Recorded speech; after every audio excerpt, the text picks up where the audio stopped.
pa rin yung gift namin na mami at sure to hospital. I'm not going. For all I know, ginagawa mo ito dahil may gusto silang kuha from me. Nagpapaling ang kapatid mo. Rose, huwag ka mag-alala. Kailangan nila si Violet.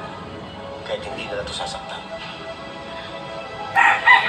Kung ganyan ang ikinikilos ni Carlos, siguro dapat maganda na rin tayo.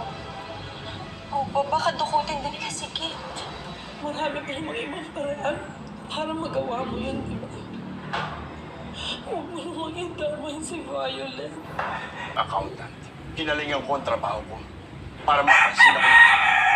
Unti-unti akong umangat sa posisyon hanggang sa naging kanang kamay niya ako.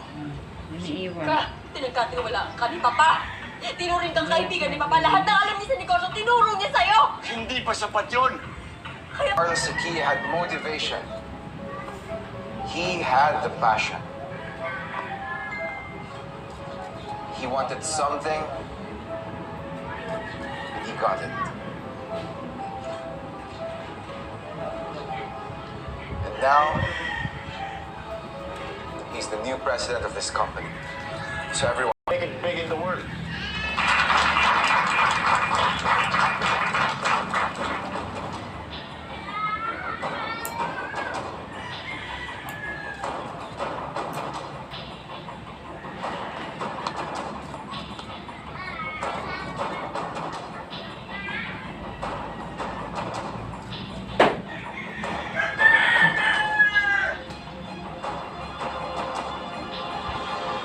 Dahil lang minahal ko si Patrick.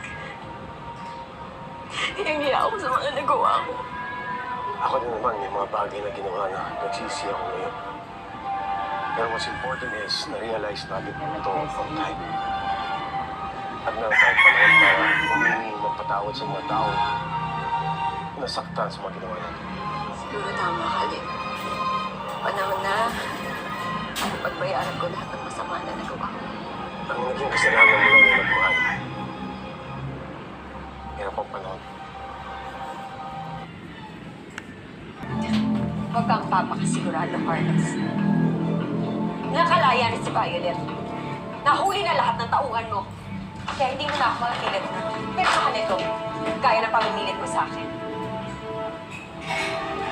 I am hereby reclaiming my Hindi namin naisip na masasaktan ka sa Ano na yung pinagluto nila sa sila Shirley ng pagkain, sila Shirley. Dinala nila ako doon, nagsimba muna kami. Sabi ko, yung wala akong handa dito. Yung birthday ko pa nung taon pa. Dinala ako doon sa magsisimba raw kami. Kasama si Emma, si Tess. Basta apat yata kami nung kasama kami.